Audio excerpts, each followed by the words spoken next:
Yes, it is, affirmed the professor, and he went on to explain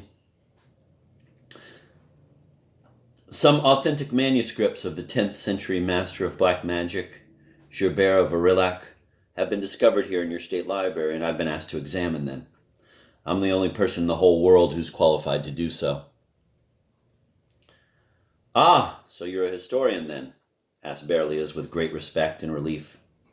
Yes, I'm a historian, confirmed the scholar, and added, apropos of nothing, this evening some interesting history will take place at Patriarch's Ponds. And again, both the editor and the poet were completely dumbfounded. The professor motioned to both of them to come closer, and when they had, he whispered, "Keep in mind that Jesus did exist." You know, Professor, answered Berlioz with a forced smile, we respect your great knowledge, but we happen to have a different point of view regarding that issue. No points of view are necessary, replied the strange professor. He simply existed, and that's all there is to it. But surely some proof is required, began Berlioz. No proof is required, answered the professor. He began to speak softly, and as he did, his accent somehow disappeared. It's all very simple. Early in the morning on the 14th day of the spring month of Nisan, wearing a white cloak with a blood-red lining, and shuffling with his cavalryman's gait. Chapter 2, Pontius Pilate. Early in the morning on the 14th day of the spring month of Nisan, wearing a white cloak with a blood-red lining, and shuffling with his cavalryman's gait into the roofed colonnade that connected the two wings of the palace of Herod the Great, walked the procurator of Judea, Pontius Pilate. More than anything in the world, the procurator loathed the smell of rose oil, and everything now pointed to a bad day, since that smell had been pursuing him since dawn. It seemed to the procurator that the palms and cypresses in the garden were emitting a rose scent, and that even the smell of leather gear and sweat coming from the escort contained a hellish trace of roses. From the outbuildings at the rear of the palace, the quarters of the first cohort of the 12th Lightning Legion, which had accompanied the procurator to Jerusalem, smoke was drifting across the upper terrace of the garden into the colonnade, and this acrid smoke, which signaled that the century's cooks had begun to prepare dinner, contained an admixture of that same oily rose scent. Oh, gods, why are you punishing me? Yes, there's no doubt about it. It's back again, that horrible, relentless affliction. The hemicrania that shoots pain through half my head. There's no remedy for it, no relief. I'll try not to move my head. An armchair had been set out for him on the mosaic floor near the fountain, and the procurator sat down in it without looking at anyone, put his hand out sideways. His secretary respectfully handed him a piece of parchment. Unable to hold back a grimace of pain, the procurator gave a fleeting sidelong glance at what was written on the parchment, handed it back to the secretary, and said with difficulty, "The accused is from Galilee? Was the case sent to the Tetrarch?" "Yes, procurator," replied the secretary. "And what did he do?" "He refused to give a judgment in the case and sent the death sentence pronounced by the Sanhedrin to you for confirmation," explained the secretary. The procurator's cheek twitched, and he said quietly, "Bring in the accused." Two legionaries immediately left the garden terrace, proceeded through the colonnade, and came out onto the balcony, escorting a man of about 27, whom they stood before the procurator's chair. The man was dressed in a light blue chiton that was old and torn. He had a white bandage on his head that was held in place by a leather thong tied around his forehead, and his hands were tied behind his back. There was a large bruise under the man's left eye, and a cut with dried blood on it in the corner of his mouth. The prisoner looked with anxious curiosity at the procurator. The procurator was silent for a moment, then he said quietly in the Aramaic, "So it was you who incited the people to destroy the temple of Jerusalem?" The procurator sat stone-like, moving his lips only slightly as he spoke. The procurator was stone-like because he was afraid to move his head, which was seared by hellish pain. The man whose hands were bound took a few steps forward and began to speak. "My good man, believe me," but the procurator, perfectly still as before and without raising his voice, interrupted him on the spot. "Is it me you're calling a good man? You are mistaken. Word has it in Yerushalayim that I am a savage monster, and that is absolutely true." In the same monotone, he added, "Bring Centurion Rat Killer to me." It seemed to everyone that it became dark on the balcony when Mark the Centurion, nicknamed Rat Killer, who commanded the first century, came and stood before the procurator. Rat Killer was a head taller than the tallest soldier in the legion, and so broad in the shoulders that he blocked out the sun, which was still low in the sky. The procurator addressed the centurion in Latin. "The criminal calls me good man. Take him away for a moment and explain to him how he should address me, but don't maim him." Everyone except the motionless procurator stared at Mark Ratkiller as he gestured to the prisoner to follow him. Because of his height, Ratkiller was usually stared at by everyone wherever he went, and those seeing him for the first time also stared because of his disfigured face. His nose had once been smashed by a German club. Mark's heavy boots stamped on the mosaic. The bound man followed him out noiselessly. Complete silence ensued in the colonnade, and one could hear the doves cooing on the garden terrace by the balcony, and the water in the fountain singing a pleasant and intricate tune.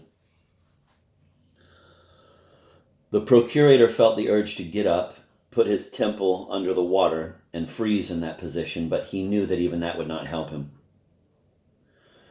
After leading the prisoner through the colonnade and out into the garden, Ratkiller took a whip from the hands of a legionary standing at the foot of a bronze statue and struck the prisoner a mild blow across the shoulders.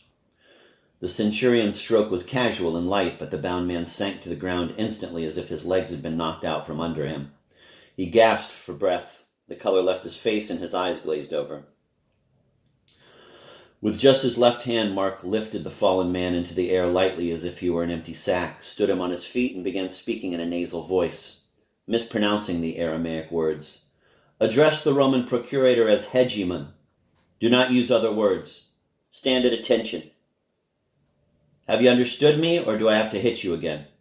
The prisoner swayed on his feet but got control of himself. His color returned. He caught his breath and answered hoarsely, "I understand you. Don't beat me."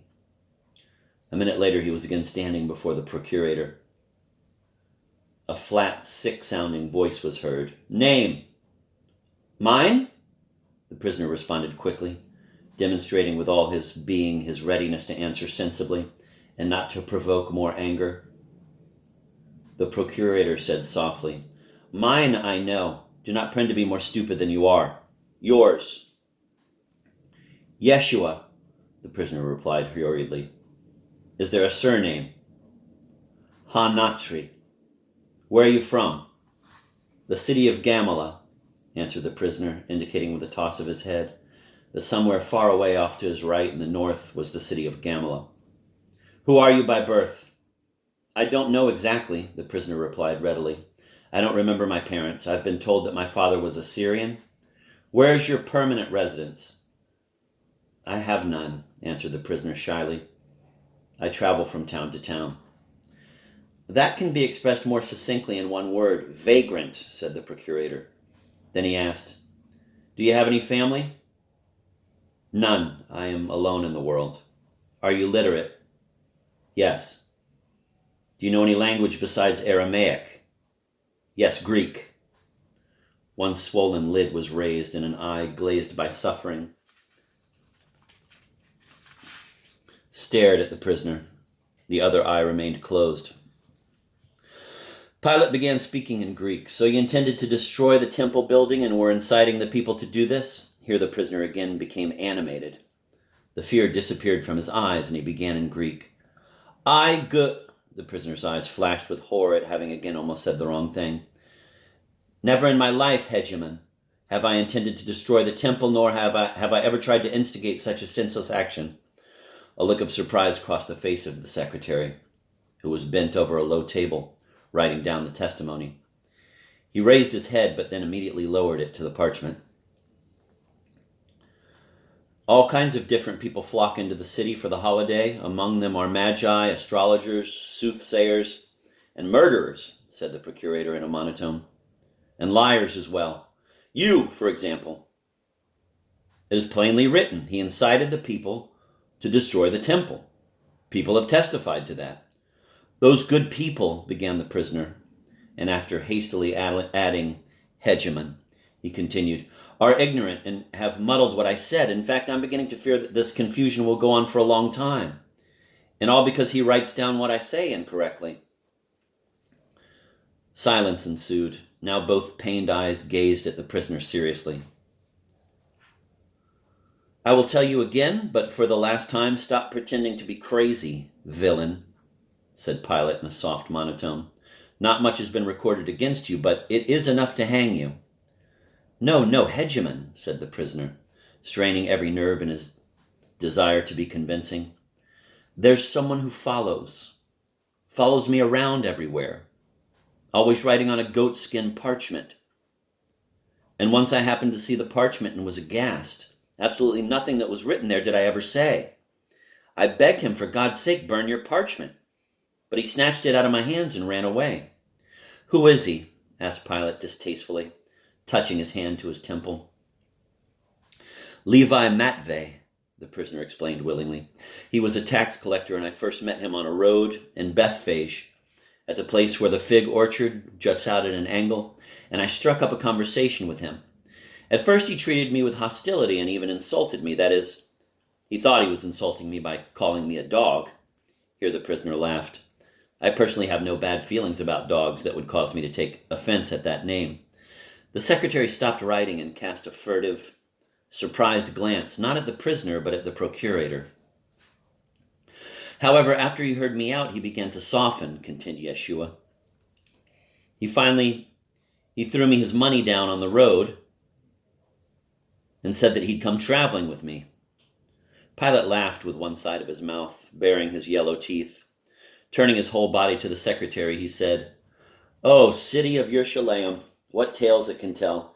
Did you hear that? A tax collector who throws his money on the road." Not knowing how to respond to that, the secretary deemed it obligatory to smile as Pilate had. But he said that money had become hateful to him, said Yeshua in explanation of Levi Matvey's strange behavior, and then he added, "Since then he has been my traveling companion." His teeth still bared, the procurator glanced first at the prisoner and then at the sun, which was rising steadily over the equestrian statues of the hippodrome, located far below to the right. And suddenly, as an agonizing wave of nausea swept over him, the procurator realized that the simplest way to get this strange miscreant off his balcony was with 2 words, hang him. Get rid of the escort, too. Leave the colonnade. Go inside the palace. Order the room to be darkened. Collapse on the bed. Ask for some cold water. Call piteously for the dog Banga, and complain to him about his hemicrania. Suddenly the thought of poison flashed seductively through the procurator's aching head. He looked at the prisoner with lusterless eyes and was silent for a while, trying desperately to recall why this prisoner with a face disfigured by beatings was standing before him in Yerushalayim's pitiless morning sun, and what other pointless questions had to be addressed to him. "Levi Matvey, did you say?" the sick man asked in a hoarse voice, and shut his eyes. "Yes, Levi Matvey," came the high voice that was tormenting him. "But still, what was it that you said about the temple to the crowd in the marketplace?" The voice of the man answering seemed to pierce the side of Pilate's forehead. Inexpressibly tormenting, that voice said, "I said, hegemon, that the temple of the old faith will fall and that a new temple of truth will be created. I said it that way to make it easier to understand. Why did you, a vagrant, stir up the crowds in the marketplace by talking about truth when you have no conception of what it is? What is truth?" And here the procurator thought, "Oh my gods, I am questioning about something irrelevant to the case. My brain isn't working anymore." And again he had a vision of a cup of dark liquid. "Poison, give me poison." And again he heard the voice. "The truth is, first of all, that your head aches. So badly, in fact, that you're having faint-hearted thoughts about death Not only are you too weak to talk to me, but you're even having trouble looking at me. That I, at this moment, am your unwilling executioner upsets me. You can't think about anything, and the only thing you want is to call your dog, the only creature, it seems, to whom you are attached. But your sufferings will soon end, and your headache will pass. The secretary looked goggle-eyed at the prisoner and stopped writing in the middle of a word. Pilate raised his martyred eyes to the prisoner and saw that the sun was already high above the hippodrome, that one ray had penetrated the colonnade and was creeping toward Yeshua's tattered sandals, and that he was trying to step out of the sun. The procurator then got up from his chair and pressed his head with his hands, a look of horror appearing on his yellowish, clean-shaven face. But he immediately suppressed it with an effort of will and again lowered himself into the chair. Meanwhile, the prisoner went on talking, but the secretary no longer wrote any of it down. He just craned his neck like a goose, not wanting to miss a single word. Well, then it's all over, said the prisoner, looking kindly at Pilate, and I'm very glad that it is. I would advise you, Hegemon, to leave the palace for a short while and take a stroll somewhere in the vicinity, perhaps in the gardens on Mount Elion. There will be a thunderstorm. The prisoner turned and squinted his eyes at the sun. Later on, towards evening. The walk would do you a lot of good, and I would be happy to accompany you. Some new ideas have occurred to me which may, I think, be of interest to you, and I would be especially happy to share them with you since you strike me as being a very intelligent man. The secretary turned deathly pale and dropped the scroll on the floor. The trouble is, continued the bound man, whom no one was stopping, that you are too isolated and have lost all faith in people. After all, you will agree one shouldn't lavish all one's attention on a dog. Your life is impoverished, Hegemon. And here the speaker allowed himself a smile. The secretary now had only one thought, whether or not to believe his own ears. There was no other choice but to believe. Then he tried to imagine in exactly what fanciful way the procurator would express his anger at the prisoner's unprecedented insolence. But the secretary could not imagine this, even though he knew the procurator very well. Then the procurator's hoarse and cracked voice was heard, saying in Latin, "Untie his hands." One of the legionaries in the escort tapped his spear, handed it to someone else, and went over and removed the prisoner's bonds.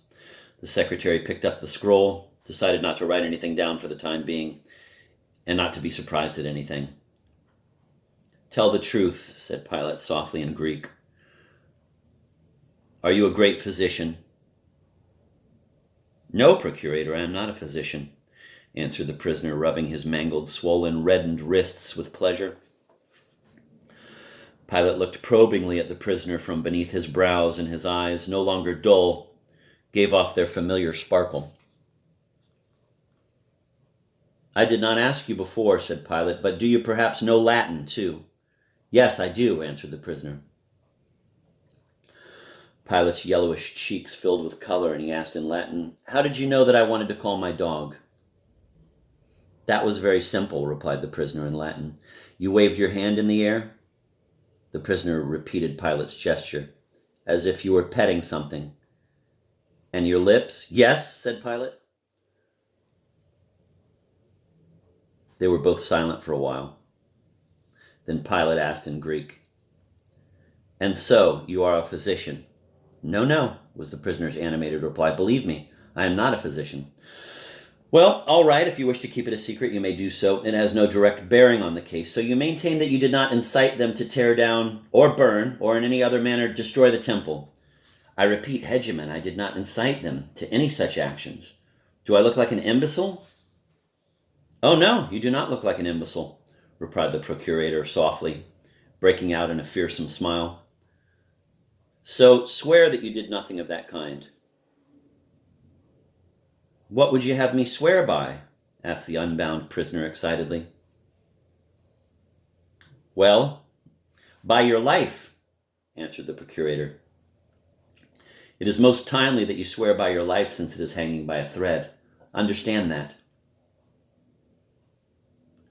You do not think, do you, Hegemon, that you hung it there?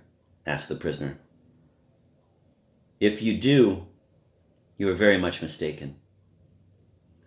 Pilate shuddered and answered through his teeth, I can cut that thread. You are mistaken about that too, retorted the prisoner, smiling brightly and shielding himself from the sun with his hand. Don't you agree that that thread can only be cut by the one who hung it? Yes, yes, said Pilate, smiling. Now I have no doubt that the idle gawkers of Yerushalayim followed at your heels. I do not know who hung up your tongue, but he did a good job. By the way, tell me, is it true that you entered Yerushalayim through the Shushan gate astride a donkey and accompanied by rabble who shouted their welcome to you as if you were some kind of prophet? Here the procurator pointed to the scroll of parchment. The prisoner looked uncomprehendingly at the procurator. I have no donkey, Hegemon, he said. I did enter Yerushalayim through the Shushan gate, but on foot and accompanied only by Levi Matveh. And no one shouted to me, since no one in Yerushalayim knew me then. Don't you know these people? Continued Pilate, keeping his eyes fixed on the prisoner. A certain Dismas, Justus, and Bar-Rabban? I do not know those good people, answered the prisoner. Is that the truth? Yes, it is. And now, tell me, why do you keep using the words good people? Do you call everyone that? Yes, everyone, replied the prisoner. There are no evil people in the world. That is the first time I have heard that, said Pilate with a laugh. But maybe I know little of life. You don't have to write down any more, he said to the secretary, although the latter had not been writing anything down, and then he continued speaking to the prisoner. Did you read that in some Greek book? No, I came to that conclusion on my own. And that is what you preach? Yes. But what about the centurion, Mark, whom they call Rat Killer? Is he a good man?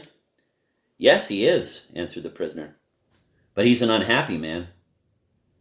Ever since good people disfigured him, he's been cruel and hard. I'm curious to know who mutilated him. I'll gladly tell you, retorted Pilate, because I was a witness. Good people attacked him the way dogs attack bears. The Germans grabbed him by his neck, arms, and legs.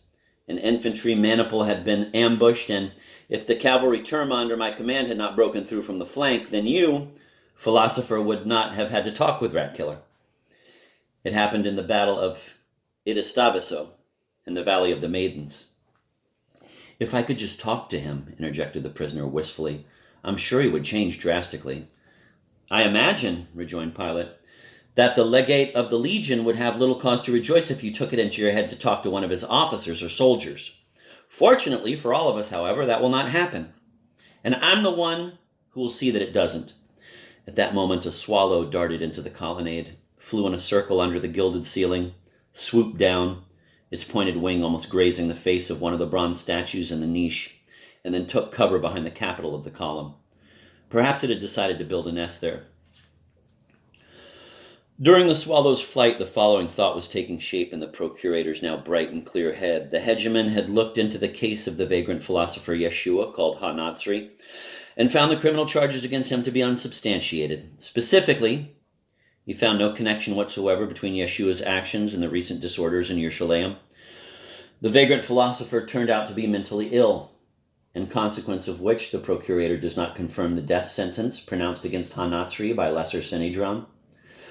However, in view of the fact that Ha-Natsri's insane utopian speeches might cause unrest in Yerushalayim, the procurator is removing Yeshua from Yerushalayim and sentencing him to confinement in Stratos Caesarea on the Mediterranean, that is, the site of the procurator's residence. All he had to do was dictate it to the secretary. The swallow's wings whirred above the hegemon's head. The bird made a dash for the basin of the fountain and flew out into freedom. The procurator looked up at the prisoner and saw a column of dust swirling up next to him. Is that all there is against him? Pilate asked the secretary. Unfortunately, no, replied the secretary unexpectedly, and he handed Pilate another piece of parchment. What else is there then? Asked Pilate with a frown. After he read the parchment, his face changed even more. Either because of the dark blood suffusing his neck and face or because of something else, his skin lost its yellow cast, turned grayish-brown, and his eyes seemed to sink in. The blood pouring and pounding into his temples was probably also responsible for what had happened to the procurator's vision. He seemed to see the prisoner's head float off somewhere, and another head appear in its place. On top of his bald head was a gold crown with widely spaced points. On the forehead was a round sore, eating away at the skin and smeared with ointment. The mouth was sunken and toothless, with a capricious and protruding lower lip. Pilate had the feeling that the rose columns on the balcony had disappeared, as had the roofs of Yerushalayim in the distance below the garden, and that everything around him had drowned in the thick greenery of the Caprian gardens, and something strange had happened to his hearing, too. Trumpets seemed to be sounding softly and menacingly in the distance, and a nasal voice was clearly heard, haughtily intoning the words, "The law pertaining to insults to the sovereign." Brief, strange, disconnected thoughts sped through his brain. He is lost, then we are lost. And included among them was a totally absurd notion about some sort of immortality. And for some reason, this immortality evoked a sense of unbearable anguish. Pilate pulled himself together, drove away the vision, directed his gaze back to the balcony, and the eyes of the prisoner again appeared before him. "Listen, Ha-Natsri," began the procurator, looking at Yeshua rather strangely. The procurator's face was menacing, but his eyes were anxious. "Did you ever say anything about the great Caesar? Answer. Did you or did you not?" Pilate drew out the word "not," a bit longer than was appropriate at a trial, and his eyes transmitted a certain thought to Yeshua, which he seemed to want to suggest to the prisoner. "It is easy and pleasant to tell the truth," observed the prisoner. "I do not care," retorted Pilate in a choked and angry voice, "whether you find it pleasant or unpleasant to tell the truth, but you will have to tell the truth, and when you speak, weigh every word, unless you want a death that is not only inevitable, but excruciating as well."